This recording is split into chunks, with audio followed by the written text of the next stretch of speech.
Hello everyone, स्वागत आप सभी का टॉपर्स प्रैंक चैनल में। इस वीडियो में आज हम करेंगे mock test number 12 computer science का।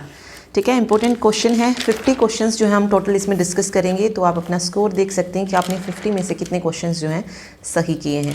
ओके, और अगर वीडियो अच्छी लगे तो लाइक ज़रूर कर दीजिएगा, साथ ही चैनल को शेयर और सब्सक्राइब करें। और PDF के लिए लिंक आपको डिस्क्रिप्शन बॉक्स में दिया गया है, वहाँ जाके आप PDF ले सकते हैं। चलिए शुरू करते हैं। देखिए फर्स्ट क्वेश्चन है, the characteristic equation of an SR flip flop is given by. तो ये सारी इक्वेशन हमने पढ़ी हुई हैं, जो भी 4 फ्लिप फ्लॉप हमने पढ़े हैं उन चारों की इक्वेशन देखी है कि क्या इक्वेशन जो है बनती है, क्योंकि एक क्वेश्चन इक्वेशन से पूछ लिया जाता है फ्लिप फ्लॉप में से।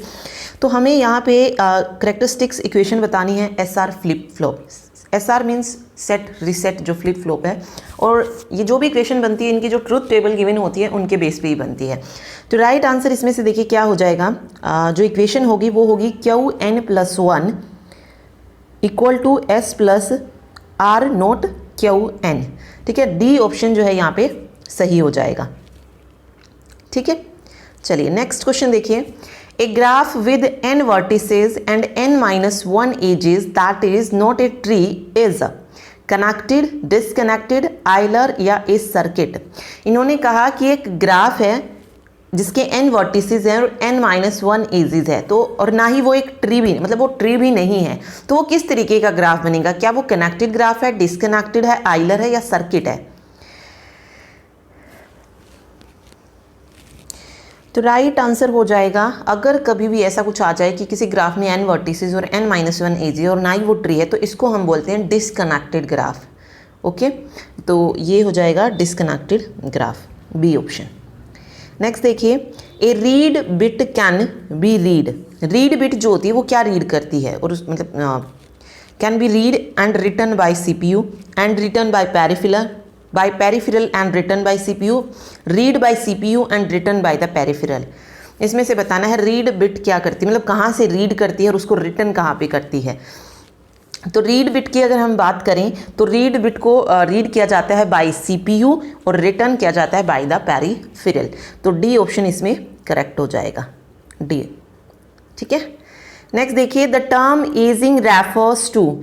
टर्म एजिंग के बारे में बताना है क्या सही है। Booting up the priority of a process in multi level of queue without feedback, gradually increasing the priority of jobs that wait in the system for a long time to remedy infinite blocking, keeping tracking of the following APIs has been in memory for the purpose of LRU replacement, या letting job reside in memory for a certain amount of time so that the number of pages required can be estimated accurately. Ageing term हमने पढ़ी थी।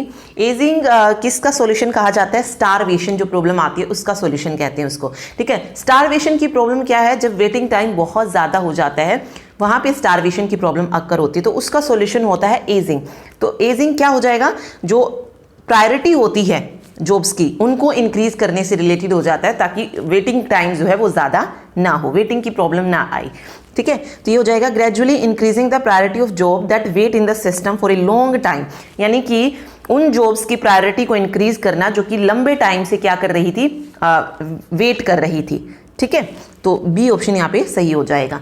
अब कोई job बहुत ज़्यादा time तक wait करे तो वहाँ पे कौन सी प्रॉब्लम आएगी? स्टारवेशन, और इस प्रॉब्लम का सॉल्यूशन क्या हो जाएगा? एजिंग हो जाएगा। ठीक है, चलिए नेक्स्ट है, consider a set of n task with non run times R1, R2 और Rn तक गया है, to be run on a uniprocessor machine, which of the following processor scheduling algorithm will result in the maximum throughput. तो इनमें से maximum throughput बताना हमें किस में से निकलेगा। देखिए हर एक के लिए जो सबसे बेस्ट रहती है ना शेड्यूलिंग एल्गोरिथम, वो रहती है शॉर्टेस्ट जॉब फर्स्ट। ठीक है, मैक्सिमम थ्रूपुट चाहिए हो या जो वेटिंग टाइम है वो मिनिमम हो, उसमें भी शॉर्टेस्ट जॉब फर्स्ट जो है सही रहेगी। ठीक है, तो मतलब किसी में भी अगर पूछा जाता है ना तो शॉर्टेस्ट जॉब फर्स्ट जो है सबसे बेस्ट रहती है। तो यहाँ पे वही पूछा है कि जिसमें मैक्सिमम थ्रूपुट आए वो कौन सी आएगी, तो वो हो जाएगी शॉर्टेस्ट जॉब फर्स्ट। ठीक है, थ्रूपुट क्या होता है? जो total number of task execute होते हैं पर यूनिट टाइम में, उसको हम थ्रूपुट बोलते हैं। तो मैक्सिमम थ्रूपुट हमें कहाँ से मिलेगा? शॉर्टेस्ट जॉब फर्स्ट से मिलेगा। तो बी ऑप्शन यहाँ पे करेक्ट हो जाएगा, शॉर्टेस्ट जॉब फर्स्ट। ठीक, चलिए अगला देखिए, the principle of locality of reference justify the use of virtual memory, interrupts, main memory या कैशे मेमोरी। तो ये हमने पढ़ा भी था, लोकेलिटी ऑफ रेफरेंस। ये जो प्रिंसिपल है किससे रिलेटेड होता है? कैशे मेमोरी से। तो डी ऑप्शन सही हो जाएगा। नेक्स्ट देखिए, the 5 items A B C D and E are pushed in a stack one after the other starting from A. ठीक है, मतलब 5 जो हैं आइटम लिए हैं उनको पुश किया गया है स्टैक में। देन क्या कहा गया है, स्टार्टिंग कहाँ से हुई है, ए से हुई है। फिर कह रहा है कि the stack is popped 4 item, stack में से फिर पॉप किए गए हैं 4 आइटम। पॉप मीन्स डिलीट किए गए 4 आइटम, और जो वो 4 आइटम जो थे डिलीट किए गए हैं उसको इंसर्ट कर दिया गया है किसमें, क्यू में। उसके बाद 2 element are deleted from the queue, जो इंसर्ट किए गए फिर उसमें से 2 को क्या किया गया है, डिलीट किया गया है। And pushed back on the stack, अब जो डिलीट क्यू में से किए गए उन्हें वापस क्यू में, उस स्टैक में डाला गया है। उसके बाद एक आइटम को पॉप किया गया स्टैक में से, तो वो पॉप्ड आइटम बताना है कि क्या हो जाएगा। तो देखिए 1 बाय 1 करते चलते हैं इसको, पॉइंट टू पॉइंट जो भी दिया गया है। 5 आइटम है, स्टैक हमें पता है कुछ इस तरीके से बनता है, तो इसमें हम जो है 5 को कर लेंगे। ए, वेट ए सेकेंड, ए हो जाएगा, फिर बी है, सी है, डी है, और ये ई हो जाएगा। ठीक है, कुछ इस तरीके से ये बन जाएगा। उसके बाद कह रहा है the stack is popped 4 item. अब 4 आइटम्स हैं जो कि स्टैक में से पॉप किए गए हैं, तो कौन से 4 आइटम जो है निकाले जाएंगे स्टैक में से, बी निकाला जाएगा, सी निकाला जाएगा, डी, ई। सबसे पहला कौन सा निकलेगा, ई निकलेगा, फिर डी निकलेगा, फिर सी निकलेगा, और फिर बी निकलेगा। कुछ इस तरीके से जो है ये निकल जाएंगे। अब इन चारों को हमें क्या करना है, क्यू में जो है सेट करना है। ठीक है, क्यू में इंसर्ट करना है। तो क्यू में जब हम इंसर्ट करेंगे तो हमें पता है क्यू में एक फ्रंट एंड होता है, एक रियर एंड होता है। रियर पे क्या करते हैं, हम इंसर्ट करते जाते हैं और फ्रंट से हम डिलीट करते जाते हैं। ठीक है, तो यही होता है। तो सबसे पहले जैसे कुछ इस तरीके से ये इंसर्ट होते जाएंगे, बी, सी, डी और ई। ये हमारा फ्रंट एंड बन जाएगा और ये रियर एंड बन जाएगा। ठीक है, ऐसे ही जो है ये क्यू में इंसर्ट हो जाएंगे। उसके बाद क्या कह रहा है, 2 elements are deleted from the queue. अब 2 एलिमेंट जो हैं वो डिलीट किए गए हैं क्यू से। अब डिलीट कहाँ से होता है, डिलीशन कहाँ से होगा, फ्रंट एंड से होगा। तो ई को सबसे पहले डिलीट किया जाएगा और इसको कहाँ पे डाल दिया जाएगा। अब देखिए स्टैक में सिर्फ ए बचा था, स्टैक में क्या बचा था, सिर्फ ए था। अब ई को पहले डिलीट किया गया है तो ई को ही हम क्या करेंगे, पहले पुश करेंगे, तो ये स्टैक में चला गया। फिर दूसरे वाले को डिलीट किया गया, वो है डी, तो अब ये भी स्टैक में आ गया है। उसके बाद कह रहा है कि 1 item is popped from the stack. अब 1 आइटम को पॉप किया गया स्टैक में से, तो पॉप्ड आइटम कौन सा होगा, अब टॉप ऑफ द स्टैक पे जो होगा वही पॉप होगा। तो टॉप ऑफ द स्टैक पे क्या है, डी है। तो जो पॉप्ड आइटम होगा वो कौन सा आ जाएगा, डी जो है यहाँ से पॉप होगा, यानी कि डिलीट होगा। तो डी ऑप्शन यहाँ पे करेक्ट होगा, डी। ठीक है, ओके। तो इस तरीके से क्वेश्चन सॉल्व होगा। चलिए नेक्स्ट देखिए, round robin scheduling is essentially the preemptive version of FIFO, shortest job first, shortest remaining time and longest remaining time। जो राउंड रोबिन शेड्यूलिंग होता है वो किसका प्रीएम्प्टिव वर्जन होता है, ये पूछा गया है। तो ये हमने पढ़ा हुआ है सब कुछ। जो राउंड रोबिन शेड्यूलिंग होता है ये वर्जन होता है FIFO का, फर्स्ट इन फर्स्ट आउट का। ठीक है, तो फर्स्ट ऑप्शन करेक्ट हो जाएगा। अगला देखिए, एन ईथरनेट हब। जो ईथरनेट हब होता है वो किस तरीके से फंक्शन करता है या कनेक्ट होता है किसी से, ये बताना है। देखिए, function as a repeater, connect to a digital PBX, connect to a token ring network, function as a gateway. जो ईथरनेट हब है वो किस तरीके से काम करता है, तो राइट आंसर हो जाएगा an Ethernet hub function as a repeater. First option जो है सही होगा यहाँ पे। ठीक है, नेक्स्ट देखिए, bit stuffing refers to. Bit stuffing क्या होती है, inserting a zero in users stream to differentiate it with a flag, inserting a zero in flag stream to avoid ambiguity, appending enable to the flag sequence, appending enable to the use data stream. तो bit stuffing क्या होती है, क्यों जो है bit stuff की जाती है, ये बताना है। तो राइट आंसर क्या हो जाएगा, बिट स्टफिंग का मतलब होता है इंसर्ट करते हैं हम जीरो इन यूजर स्ट्रीम, क्यों, to differentiate it with a flag. First option जो है यहाँ पे करेक्ट हो जाएगा। ओके, नेक्स्ट देखिए, what is the name of the technique in which the operating system of a computer execute several program concurrently by switching back and forth between them. Partitioning, multitasking, window या paging. तो इसमें से उस technique का नाम बताना है जहाँ पे हम मतलब जिसमें ऑपरेटिंग सिस्टम जो होता है कंप्यूटर्स में वो एग्जीक्यूट करता है सेवरल प्रोग्राम को कंकरेंटली, मतलब बहुत सारे प्रोग्राम को कंकरेंटली एग्जीक्यूट कर रहा है। ये कौन सा सिस्टम होगा, मल्टीटास्किंग होगा। ठीक है, मल्टीटास्किंग ऑपरेटिंग सिस्टम में होता है, तो बी ऑप्शन सही हो जाएगा, मल्टीटास्किंग ऑपरेटिंग सिस्टम। ठीक है, आगे देखिए, if there are 5 routers and 6 networks in an internet using link state routing, how many routing tables are there? देखिए क्या कह रहा है कि 5 राउटर्स हैं और 6 नेटवर्क्स हैं इंटरनेट में। तो using link state routing, link state routing की बात हो रहा है, तो कितनी राउटिंग टेबल्स जो है यहाँ पे बनेंगी? तो देखिए लिंक स्टेट राउटिंग में हमने पढ़ा था कि जितने राउटर्स होंगे उतनी ही राउटिंग टेबल्स जो है बनेंगी, ठीक है। तो अब यहाँ पर 5 राउटर्स हैं तो 5 ही राउटिंग टेबल्स जो है बनेंगी, ठीक है। राउटिंग टेबल्स क्यों यूज की जाती है? शॉर्टेस्ट पाथ के को या कह लीजिए जो पैकेट्स होते हैं उनको ट्रांसमिट करने के लिए नेटवर्क में यूज की जाती हैं। तो जितनी राउटर्स हैं उतनी ही राउटिंग टेबल्स होंगी। तो 5 जो है यहाँ पे करेक्ट आंसर हो जाएगा इसका। ये भी हमने किया हुआ है, बड़े हुए हैं सारी चीजें। चलिए नेक्स्ट देखिए। नेक्स्ट क्वेश्चन है virtual memory is. Virtual memory के बारे में बताना है कि वर्चुअल मेमोरी क्या है। Part of main memory and only used for swapping, a technique to allow a program of size more than the size of the main memory to run part of secondary storage used in program execution या none of these।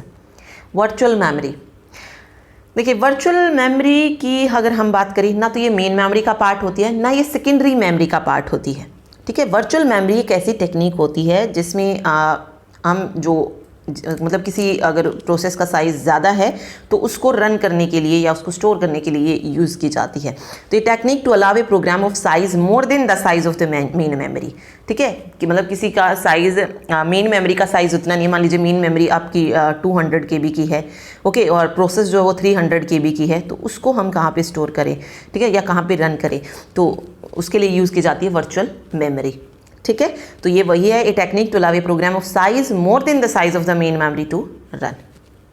तो वो हो जाएगी virtual memory, उसमें use करेंगे। तो B option correct होगा, ठीक है। आगे है ring counter is analogous to toggle switch, latch, stepping switch या SR flip flop. Ring counter के बारे में बताना है। देखिए रिंग काउंटर क्या होता है? टाइप ऑफ काउंटर ही होता है जो कि फ्लिप फ्लॉप और शिफ्ट रजिस्टर को कनेक्ट करके बनाया जाता है। तो इसका जो वर्क होता है ये बताना है कि किस किस सिमिलर होता है। तो रिंग काउंटर का जो वर्क होता है वो सिमिलर होता है एज ए स्टैपिंग स्विच, ठीक है। ना लैच होता है, ना SR फ्लिप फ्लॉप और ना टॉगल स्विच, ये तीनों तो है ही नहीं। तो स्टैपिंग स्विच जो है यहाँ पे करेक्ट हो जाएगा। ओके अगला देखिए, in comparison with static RAM memory the dynamic RAM memory has. Okay, static RAM memory और डायनामिक रैम मेमोरी के बीच में कंपैरिजन की बात की जाती है।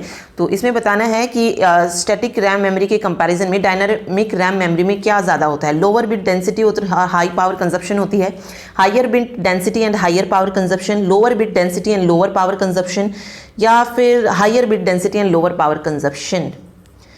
तो देखिए डायनामिक रैम मेमोरी में क्या होती है, हायर बिट डेंसिटी होती है और हायर पावर कंजप्शन होती है as compare to static RAM. तो बी ऑप्शन यहाँ पे सही हो जाएगा। नेक्स्ट है the hexadecimal equivalent of this number. Okay, binary number दिया है हमें ये, तो इसका हेक्साडेसिमल इक्विवेलेंट बताना है। हेक्साडेसिमल जब हम बाइनरी से हेक्साडेसिमल में कन्वर्ट करते हैं तो हम क्या करते हैं, सबसे पहले उनको 4-4 के पेयर में डिवाइड करते हैं, ठीक है। तो 4-4 का पेयर यहाँ से बना लीजिए, ये बन रहा है एक, यहाँ से ये इस तरीके से आप डिवाइड करते चलिए, ये डिवाइड हो जाएगा। फिर इसको 8421 की नंबर से आप निकाल सकते हैं, यहाँ पे लिख लीजिए बेशक 8421। तो ये वाला जो नंबर है क्या बन जाएगा, 3 हो जाएगा। इसको अगर हम देखें तो 8 और 4 12, 13 और 14। 14 को किस तरीके से लिखा जाता है, 14 को हम लिखते हैं ई, ठीक है। अगला देखिए 8 और 4 12 और एक 13, 13 को 13 को लिखा जाता है डी। फिर है 8 और 4 12, 12 को लिखा जाता है सी।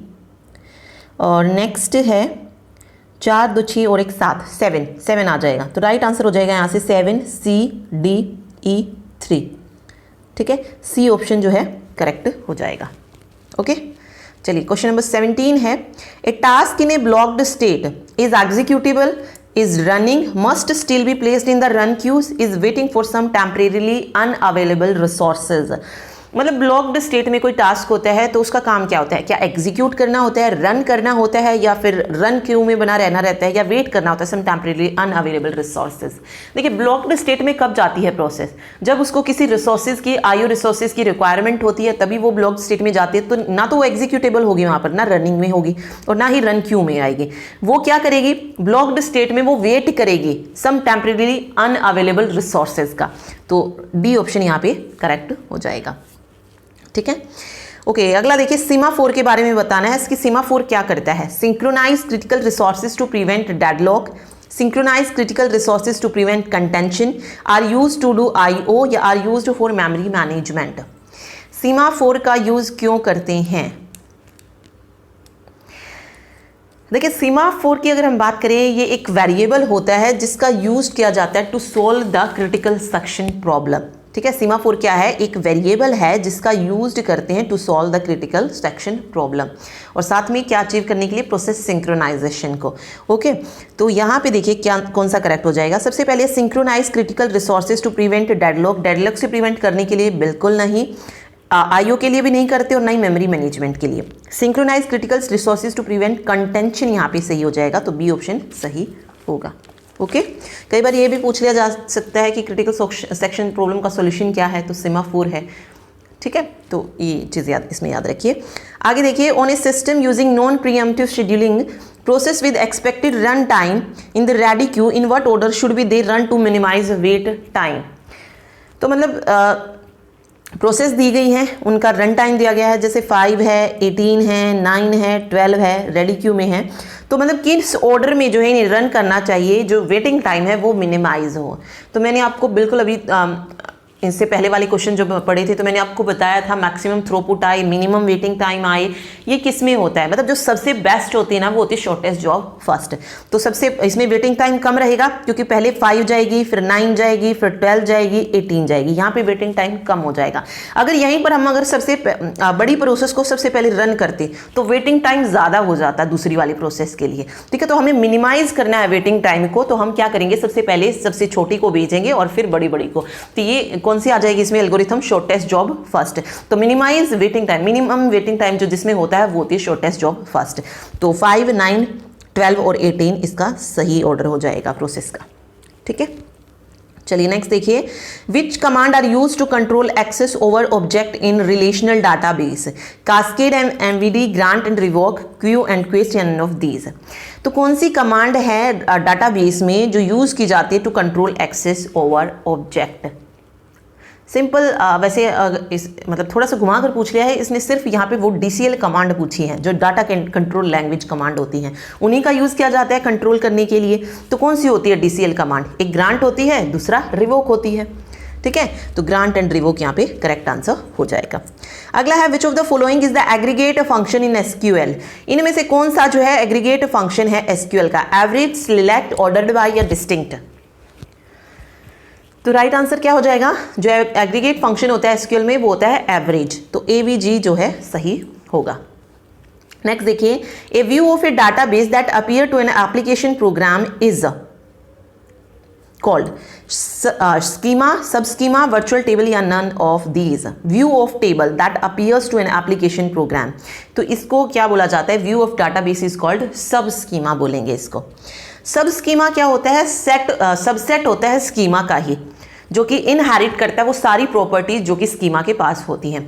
तो व्यू ऑफ ए डाटाबेस पूछा जाए that appear to an application program is called sub schema. ठीक है, तो ये सब स्कीमा की डेफिनेशन हो जाएगी। अगला है, Armstrong inference rule does not determine. Armstrong inference rule भी हमने पढ़े हुए हैं, तो इनमें से कौन सा है जो कि उस रूल को डिटरमाइन नहीं करता है? रिफ्लेक्सिविटी, ऑगमेंटेशन, ट्रांजिटिविटी और म्यूचुअल डिपेंडेंसी। तो देखिए इसमें से 3 तो हैं आर्मस्ट्रॉन्ग इन्फेरेंस रूल में, रिफ्लेक्सिविटी भी है, ऑगमेंटेशन भी है और ट्रांजिटिविटी भी है। जो ऑगमेंटेशन आर्मस्ट्रॉन्ग का जो इन्फेरेंस रूल नहीं है वो है म्यूचुअल डिपेंडेंसी, तो डी ऑप्शन यहाँ पे करेक्ट हो जाएगा। ठीक है, तो ये सारी चीजें हमने पढ़ी हुई हैं, वही क्वेश्चंस है। चलिए आगे देखिए, which option is used to extract specified column from a table? मतलब किसी टेबल में से एक पर्टिकुलर कॉलम को एक्सट्रैक्ट करने की बात हो रही है, स्पेसिफाइड कॉलम को टेबल से। मान लीजिए मेरे पास 4 कॉलम है, उनमें से मुझे 2 कॉलम्स चाहिए सिर्फ, तो उनको हम किस उसके द्वारा एक्सट्रैक्ट कर सकते हैं? प्रोजेक्ट के द्वारा, ज्वाइन, एक्सट्रैक्ट या सब्सटीट्यूट? देखिए ज्वाइन तो बिल्कुल नहीं होगा, ना एक्सट्रैक्ट ना सब्सटीट्यूट। तो रिलेशनल अलजेब्रा में हमने कौन सा पढ़ा इसके लिए? प्रोजेक्शन, जिसको हम किससे डिनोट करते हैं? पाई से। तो ये क्या कर देता है? मतलब एक्सट्रैक्ट कर सकते हैं इसकी हेल्प से हम column from a table, and by default it also duplicate by default it also removes duplicate columns, ठीक है, मतलब डुप्लीकेट जो भी वैल्यूज़ होती हैं उनको ये बाय डिफ़ॉल्ट रिमूव कर देता है प्रोजेक्शन। तो याद रखिए पाई से डिनोट किया जाता है, और कोई कभी भी अगर हमें स्पेसिफाइड कॉलम को एक्सट्रैक्ट करना है टेबल में से तो इसके लिए हम प्रोजेक्शन का यूज़ करेंगे, प्रोजेक्शन ऑपरेशन। ठीक है, आगे देखिए, BCNF is not used for cases where a relation has two और more candidate keys, two candidate keys in composite, the candidate key overlap, या two mutually exclusive foreign key. तो BCNF को हम कहाँ पे यूज़ नहीं कर सकते, जहाँ पे रिलेशन किस तरीके की होगी। देखिए BCNF वहाँ पे होगा अगर दो या दो से ज़्यादा कैंडिडेट की है, कोई प्रॉब्लम नहीं है BCNF को, हो सकता है ये। ठीक है, two candidate keys in composite, तो कंपोजिट और कैंडिडेट कीज भी हो सकती है, की कैंडिडेट की ओवरलैप भी कर सकती हैं, तो इन तीनों में कोई प्रॉब्लम नहीं है। लेकिन कहीं पर अगर म्यूचुअली एक्सक्लूसिव फॉरेन की हैं टू, तो वहाँ पर BCNF नहीं होगा। तो डी ऑप्शन यहाँ पे करेक्ट हो जाएगा। ठीक है, नेक्स्ट देखिए, selection sort algorithm design technique is an example of greedy method, divide and conquer, dynamic programming या backtracking. Selection sort algorithm के बारे में बताना है कि ये किस तरीके का एग्जांपल है। तो कैसा हो जाएगा selection sort algorithm design technique, ये एग्जांपल है ग्रीडी मेथड का। ठीक है, फर्स्ट ऑप्शन। नेक्स्ट है the average case and worst case complexity of merge sort algorithm.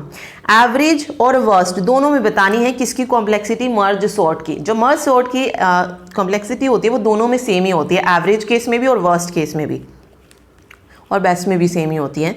तो कौन सा होती है, order of n log n जो है इसकी कॉम्प्लेक्सिटी होती है। तो डी ऑप्शन सही हो जाएगा, order of n log n, average में भी और वर्स्ट में भी।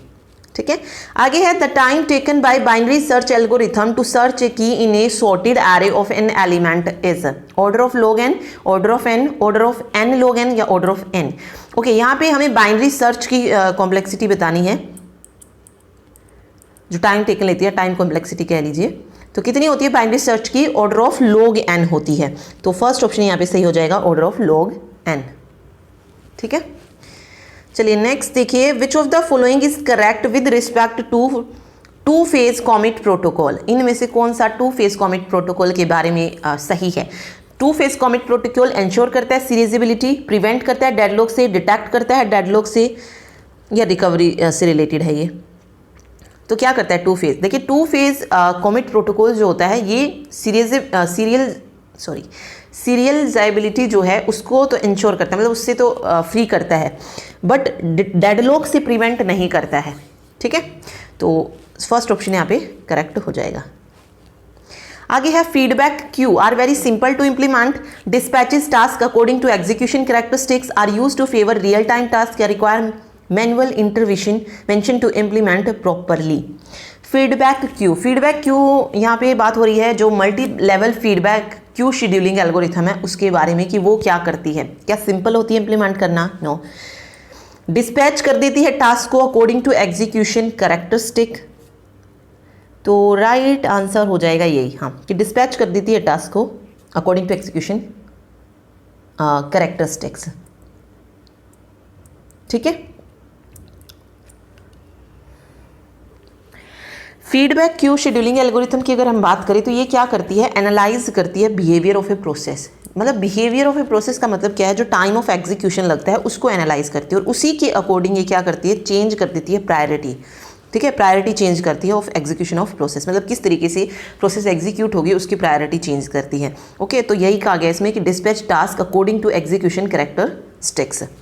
ठीक, आगे है to execute all loops at their boundaries and within their operational bound is an example of black box testing, alpha testing, recovery testing या white box testing. To execute all loop at their boundaries and within their operational bound, ये किस तरीके का example है, ये example है white box testing का।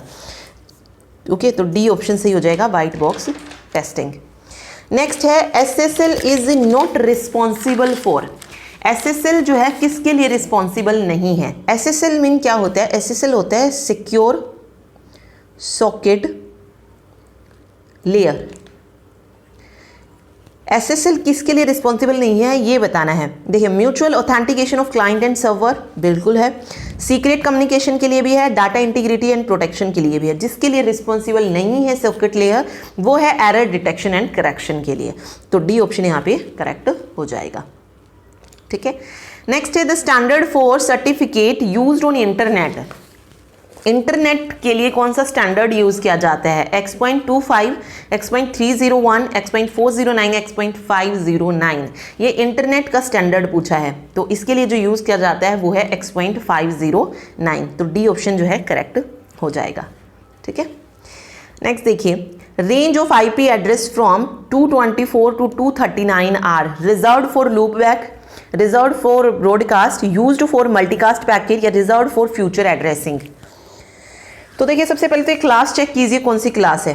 224 से 239 क्लास डी आएगी। ठीक है, क्लास डी है। और क्लास डी किसके लिए रिजर्व्ड होती है, किसके लिए यूज की जाती है? देखिए, फ्यूचर के लिए जो रिजर्व्ड होती है वो होती है क्लास ई, और लूप बैक के लिए जो चलती है वो 127 से चलती है। तो जो डी होती है क्लास, ये यूज की जाती है मल्टीकास्ट के लिए। तो यूज्ड फॉर मल्टीकास्ट पैकेज जो है यहाँ पे करेक्ट हो जाएगा। ठीक है, नेक्स्ट देखिए, IEEE 802.11 is standard for Ethernet, Bluetooth, broadband, wireless LAN. तो स्टैंडर्ड मैंने आपको बताए भी हुए हैं कि किसका क्या स्टैंडर्ड है और क्वेश्चन आता है इससे रिलेटेड। तो यहाँ पे 802.11 का स्टैंडर्ड बताना है कि कौन सा, मतलब किसका स्टैंडर्ड है ये। तो राइट आंसर हो जाएगा वायरलेस लैन का। वायरलेस लोकल एरिया नेटवर्क का स्टैंडर्ड है 802.11। ठीक है, ईथरनेट की अगर हम बात करें तो ईथरनेट का जो स्टैंडर्ड होता है वो होता है 802.3। ठीक है, और ब्लूटूथ देखिए ये किस में आता है, वायरलेस पर्सनल एरिया नेटवर्क में आ जाता है। तो पर्सनल एरिया नेटवर्क का जो होता है वो होता है, मतलब WPAN का अगर हम बात करें तो 802.15 होता है। और ब्रॉडबैंड वायरलेस जो सीरीज़ होती है इसका जो स्टैंडर्ड होता है वो होता है 802.16। ठीक है, ये इसमें याद रखिएगा। चलिए अगला देखिए, when a host on network A send a message to a host on network B, which address does the router look at? Port, IP, physical या सबनेट मास्क। ये कह रहा है कि when a host on network A, मतलब कोई host है network ए पे, वो सेंड करता है message to host on network B, तो किस तरीके के मतलब जो राउटर है वो किस तरीके का एड्रेस लेगा? पोर्ट, IP या फिजिकल या सबनेट मास्क। राउटर जो है ये किस लेयर पे यूज़ किए जाते हैं? नेटवर्क लेयर पे। ठीक है, नेटवर्क लेयर पे होते हैं। और नेटवर्क लेयर पे कौन सा एड्रेस आता है? IP address. तो IP एड्रेस जो है यहाँ पे करेक्ट हो जाएगा। ठीक है, फिजिकल एड्रेस जो है ये मैक एड्रेस है, इसका तो राउटर से कोई लेना देना ही नहीं है, तो ये DLL पे होता है। ठीक है, पोर्ट एड्रेस भी दिया है यहाँ पे। पोर्ट एड्रेस, ये पोर्ट नंबर जो है ये किस लिए यूज़ करते हैं हम? प्रोसेस को स्पेसिफाई करने के लिए यूज़ किया जाता है ना। तो पोर्ट ट्रांसपोर्ट लेयर पे होता है, तो ये भी नहीं होगा। सबनेट मास्क जो है ये भी नहीं है। ठीक है, तो बस ये चीज़ इसमें याद रखिए, IP एड्रेस यहाँ पे करेक्ट हो जाएगा। आगे है physical DFD specifies what process will be used, who generate data and who processes it, what each person in an organization does, या फिर which data will be generated. ये बताना है कि फिजिकल DFD जो है क्या स्पेसिफाई करती है।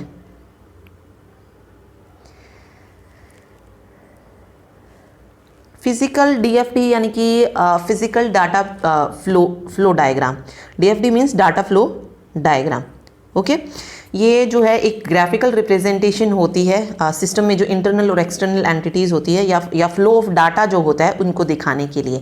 तो फिजिकल DFD क्या स्पेसिफाई करती है कि who generate data and who process it.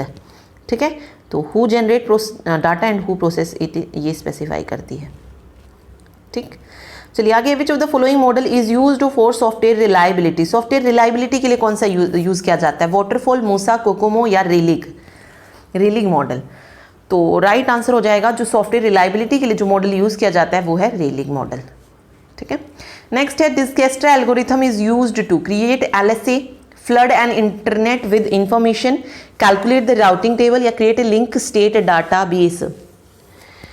तो हमें बताना है कि डिजक्स्ट्रा एल्गोरिथम क्यों यूज़ की जाती है। देखिए, डिजक्स्ट्रा एल्गोरिथम हम क्यों यूज़ करते हैं? शॉर्ट जो पाथ होता है उसको फाइंड आउट करने के लिए। ठीक है, तो ये हम किस तरीके से जो है पाथ शॉर्ट कर सकते हैं? Calculate the routing tables. ठीक है, तो C ऑप्शन यहाँ पे करेक्ट हो जाएगा। Dijkstra algorithm is use to calculate the routing table. ठीक है, अगला देखिए, Belady anomaly means page fault rate is constant even on increasing the number of allocated frames. Page fault rate में increase on increasing the number of allocated frame, page fault rate increase on decreasing the number of allocated frame, या page fault rate में decrease on increasing the number of allocated frames. तो ये हमने पढ़ी थी B lady anomaly कब occur होती है, जब हमारे जो एलोकेटेड फ्रेम्स होते हैं उनको क्या कर दें, हम इंक्रीज कर दें, ठीक है। और जैसे ही हम जो फ्रेम है उनको इंक्रीज करने हैं तो जो हमारे पेज फॉल्ट अक्कर हो रहे थे वो भी क्या हो जाते हैं, इंक्रीज हो जाते हैं। तो राइट आंसर हो जाएगा पेज फॉल्ट रेट में increase on increasing the number of allocated frames, ठीक है। तो बी ऑप्शन सही हो जाएगा। अगर हम जो नंबर ऑफ फ्रेम्स है उनको इंक्रीज करेंगे तो हमारे जो पेज फॉल्ट रेट है जब वो भी इंक्रीज होने लगते हैं। देखिए हर एक सिचुएशन में नहीं होता है कि अगर हमने नंबर ऑफ एलोकेटेड फ्रेम्स को इंक्रीज किया है तो पेज फॉल्ट भी इंक्रीज होंगे ही होंगे, नहीं, ये कभी कभी होता है। ये मैंने आपको बताया भी है जो हमने लेक्चर किए थे ऑपरेटिंग सिस्टम में इसके, कि हमेशा ऐसा नहीं होता है कि हमने एलोकेटेड फ्रेम्स को अगर बढ़ाया है तो पेज फॉल्ट भी जो है ज़्यादा हो जाएंगे, नहीं, ये कभी कभी होता है। ये भी हो सकता है कि अगर हम एलोकेटेड फ्रेम्स के नंबर को इंक्रीज करें तो हमारी पेज फॉल्ट रेट जो है वो कम भी हो जाता है, ठीक है। लेकिन जब पेज फॉल्ट रेट भी बढ़ जाता है तो उसी प्रॉब्लम को बी लेडी एनामली कहा जाता है। तो बी ऑप्शन यहाँ पे करेक्ट हो जाएगा, ठीक है। चलिए क्वेश्चन नंबर 41 है, इन HTML which of the following can be considered a container. इनमें से कौन सा है जिनको कंसिडर किया जाता है कंटेनर की, उसमें सिलेक्ट, वैल्यू, इनपुट या बॉडी। तो कौन सा टैग है जिसमें को हम कंसिडर करते हैं कंटेनर टैग। तो राइट आंसर हो जाएगा बॉडी टैग, ठीक है। क्योंकि इसमें क्या होता है, बहुत सारी जो एंटिटीज़ होती हैं वो बॉडी टैग में ही आती है, मतलब बहुत सारी एंटिटीज इसके अंदर ही इनक्लोज्ड होती हैं, तो इसीलिए इसको कंटेनर कंसिडर किया जाता है, ठीक है। आगे है, in the relational model cardinality is termed as. तो number of tuples, number of attribute, number of tables या नंबर ऑफ कंस्ट्रेंट। कार्डिनलिटी बताने हैं रिलेशनल मॉडल में किसको कहा जाता है। तो राइट आंसर क्या हो जाएगा, रिलेशनल मॉडल में कार्डिनलिटी किसको बोलते हैं, नंबर ऑफ टपल्स को जो है बोला जाता है, ठीक है। नंबर ऑफ एट्रीब्यूट्स क्या हो जाएंगे, डिग्री हो जाएगी, डिग्री और कार्डिनलिटी ये दो चीज़ पूछी जाती है, ठीक है। आगे है, relational calculus is procedural language, non procedural language, data definition language या हाई लेवल लैंग्वेज। तो दो चीज़ें हमने पढ़ी थी, एक रिलेशनल अलजेब्रा पढ़ा था और दूसरा था रिलेशनल कैलकुलस, जिसके दो टाइप थे, वो टप्पल और डोमेन, ठीक है। तो ये भी हमने पढ़ा था कि जो रिलेशनल कैलकुलस होती है वो एक नॉन प्रोसीजरल लैंग्वेज होती है और रिलेशनल अलजेब्रा जो होती है वो प्रोसीजरल लैंग्वेज होती है। तो कैलकुलस कैसी हो जाएगी, नॉन प्रोसीजरल। और अगर रिलेशनल अलजेब्रा पूछी जाए तो वो कैसी है, प्रोसीजरल लैंग्वेज है, ठीक है। चलिए अगला देखिए, the view of A total database content is conceptual view, internal view, external view या फिजिकल व्यू। जो व्यू होता है टोटल डाटाबेस कंटेंट का उसको क्या बोला जाता है। तो राइट आंसर क्या हो जाएगा यहाँ पे, the view of total database content is conceptual view. First option जो है यहाँ पे सही होगा। अब बात आती है कि कॉन्सेप्चुअल व्यू को टोटल डाटाबेस कंटेंट क्यों कहा जाता है, क्योंकि कॉन्सेप्चुअल व्यू मतलब कॉन्सेप्चुअल व्यू में हम ये डिस्क्राइब करते हैं कि what data are actually stored in the database, मतलब कौन सा डाटा जो एक्चुअल में स्टोर्ड हुआ है डाटाबेस में, या कह लीजिए कि ये कंटेन करता है information about the entire database, ठीक है। मतलब जितनी भी इंफॉर्मेशन होती है डाटाबेस से रिलेटेड वो सब की सब इसमें होती है, तो इसीलिए इसको टोटल व्यू ऑफ डाटाबेस कहा जाता है। तो कंसेप्चुअल व्यू करेक्ट हो जाएगा यहाँ पे, ठीक है। आगे देखिए, Cartesian product in relational algebra is unary operator, binary, ternary या नॉट डिफाइंड। कार्टेशियन प्रोडक्ट के बारे में बताना है, किस तरीके से शो किया जाता है इसको, इस तरीके से सिंबल से। तो देखिए हम ये किस पर यूज़ करते हैं, दो टेबल्स पे यूज़ करते हैं ना, पी और क्यू, मान लीजिए दो टेबल है उसी पर हम कार्टेशियन प्रोडक्ट लगाते हैं। तो यहाँ पे हमें कितने ऑपरेंड्स की ज़रूरत पड़ रही है, या कह लीजिए कितनी रिलेशन की ज़रूरत पड़ रही है, टू रिलेशंस। तो जब दो रिलेशन है तो कैसा ऑपरेटर हो जाएगा, बाइनरी ऑपरेटर हो जाएगा। तो अगर रिलेशन सिर्फ एक ही होती, एक ही टेबल पर हम वर्क कर रहे हैं तो अनरी हो जाता, तीन टेबल जहाँ पे ज़रूरत पड़ रही है वहाँ पे टर्नरी हो जाता है, यहाँ पे दो टेबल्स की ज़रूरत पड़ेगी यानी कि दो रिलेशंस होंगी तो ये बाइनरी ऑपरेटर हो जाएगा, ठीक है। आगे है, DML is provide for description of logical structure of database, addition of new structure in the database system, manipulation and processing of database, definition of physical structure of database system। DML क्यों use की जाती है? DML यानी कि data manipulation language. तो DML provide की जाती है for manipulation and processing of data base. ठीक है, यानी कि कोई मान लीजिए डाटाबेस में कोई डाटा स्टोर है तो उसको हम मैनिपुलेट करना चाहते हैं, तो ये हम किससे करेंगे? डाटा मैनिपुलेशन जो लैंग्वेज कमांड होती हैं उनसे ही की जाती हैं। ठीक है, तो manipulation and processing of data base सही हो जाएगा। अगला है which layer does IP belong to. IP बताना है किस लेयर से बिलोंग करता है, physical, data link layer, network layer या ट्रांसपोर्ट लेयर। तो इंटरनेट प्रोटोकॉल किस लेयर पे होता है? नेटवर्क लेयर पे होता है, तो सी ऑप्शन करेक्ट हो जाएगा, नेटवर्क लेयर। ठीक है, अगला देखिए which is not a layer in the ISO OSI model. 7 layer होती हैं ISO OSI मॉडल में, तो इनमें से कौन सी जो नहीं होती है? Security layer, physical layer, network layer या डाटा लिंक लेयर। तो देखिए फिजिकल भी होती है, फिर डाटा लिंक भी होती है, नेटवर्क भी होती है। इसके बाद जो आती है ट्रांसपोर्ट हो गई, फिर सेशन हो गई, प्रेजेंटेशन हो गई, एप्लीकेशन लेयर हो गई। तो सिक्योरिटी लेयर नहीं होती है, तो फर्स्ट ऑप्शन यहाँ पे करेक्ट हो जाएगा। ठीक है, आगे है प्रोटोकॉल्स क्या होते हैं? Agreement on how communication component and DTE are to communicate, logical communication channel used for transferring data, physical communication channel used for transferring data, none of the above. Protocols क्या होते हैं? प्रोटोकॉल्स होते हैं कुछ rules कि किस तरीके से जो है काम किया जाएगा। ठीक है, तो इसमें देखिए इससे रिलेटेड कौन सा बन रहा है? क्या ये लॉजिकल कम्युनिकेशन चैनल होता है? बिल्कुल नहीं होता, ना ही फिजिकल कम्युनिकेशन चैनल होता है। ये एक एग्रीमेंट होता है on how communication component and DTR are to communicate. मतलब ये एक रूल्स होते हैं या एक तरीका बताते हैं कि किस तरीके से जो है चीज़ें काम करेंगी, जो भी कंपोनेंट्स है वो किस तरीके से काम करेंगे। तो agreement on how communication component and DTR to communicate correct answer यहाँ पे हो जाएगा। ठीक है, फर्स्ट ऑप्शन। ओके, चलिए लास्ट क्वेश्चन है, मैच करना है लिस्ट 1 को लिस्ट 2 से।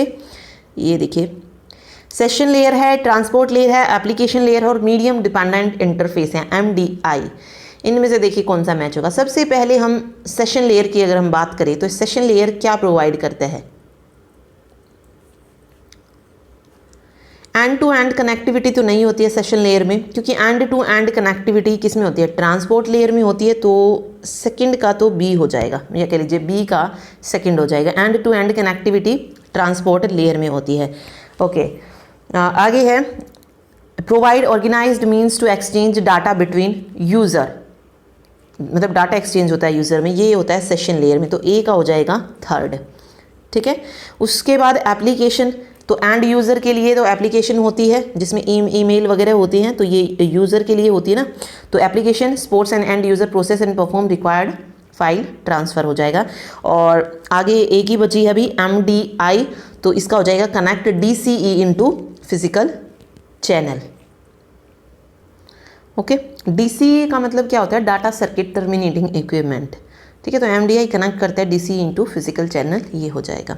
तो ये इसमें याद रखिए एंड यूज़र की जहाँ पर भी बात आएगी एप्लीकेशन लेयर होगा, एंड टू एंड कनेक्टिविटी है तो ट्रांसपोर्ट लेयर हो जाएगा, एक्सचेंज डाटा है यूज़र्स के बीच में तो सेशन लेयर है, एंड MDI है connect DCE into physical channel. Okay, तो बी ऑप्शन यहाँ पे करेक्ट हो जाएगा। ठीक है, तो ये थे 50 क्वेश्चंस। इंपॉर्टेंट क्वेश्चन है सारे के सारे, ये प्रीवियस एग्जाम्स में पूछे गए हैं, वही क्वेश्चन जो है मैंने इसमें रखे हैं। ओके, तो होप सो आपको वीडियो अच्छी लगी होगी। Thank you so much. Next mock test के साथ मिलते हैं। Thank you.